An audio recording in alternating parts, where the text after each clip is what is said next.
Reagan blood news now! And a vial of Ronald Reagan's blood was put up for auction this week, and bidding reached more than $30,000 until the sale was suspended after the Reagan estate threatened legal action. Now, the item in question is a 5-inch glass vial which contains traces of dried blood. It's said to have been taken from a laboratory that tested Reagan's blood for lead in the days after he was seriously wounded by an assassin in 1981. And this really begs the question, Andy, what would you do with a vial of Ronald Reagan's blood if you bought it? Would you wear it on a necklace around your neck as a conversation piece? It would certainly be quite an icebreaker on a first date. Oh, what's that around your neck? This? It's a vial of Ronald Reagan's blood. That'll either be a great icebreaker or a great ice former. Either way, you're going to know where you stand very quickly.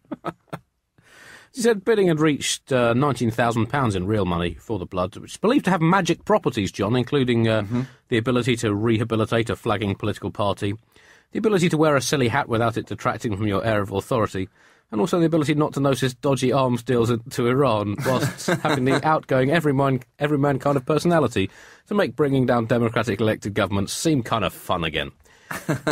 Officials claim the blood was taken after Reagan beat death 1-0 in that famous assassination attempt in 1981. But it was, in fact, can reveal exclusively on the Bugle, spat out into a hotel basin by Margaret Thatcher when she put her human teeth back in after a summit meeting in Washington in the mid-80s. It was being bid on by various interested parties. These included the celebrity chef and culinary experimentalist extraordinaire Heston Blumenthal, who is planning a new dish featuring a presidential blood ketchup alongside a sausage made of... well, don't worry what it's made of. It's the taste that counts. What did happen to Abraham Lincoln's body anyway? Also interest was the celebrity artist Damien Hirst, who wanted to put the vial of blood in a cardboard box, get a school dinner lady to sit on it, and then call it the remorseful sanctity of departed hope. Mikhail Gorbachev, who wants to touch up the blood spatter mark on his head from his first meeting with Reagan when they headbutted an argument over a chess game. And the Chelsea boss and Russian oil plutocrat Roman Abramovich, who's rumoured to be thinking of playing the vial of Ronald Reagan's blood on the left of a 5-man midfield next season. But the leading bid at the time that the auction was cancelled on grounds of basic taste was Mitt Romney, who apparently thinks that a transfusion of Ronnie blood will give him the credibility boost that he needs to win the presidential election in November and start legislating America back to the 20th century. Credibility boost. That's a functional word, Andy. It is. Yeah. I mean, it saves you a syllable, doesn't it? Frees up a bit of extra time. It is. But if you say that 1,000,000 times, then that's not an insignificant amount of time. Other items in the auction of interest included an entire bucket of Nixon's saliva. Apparently, he would dribble a lot while thinking decisions through in the Oval Office and kept a special bucket next to his desk so as not to completely soak the carpet. Also, 12 pints of Kim Jong-il's tears. The famous movie buff kept labelled pint bottles of his own tears and which film had made him weep them. Half a pint on Bridges of Madison County, 3 pints on Finding Nemo, and 4 pints on The Killing Fields, but apparently those were tears of laughter.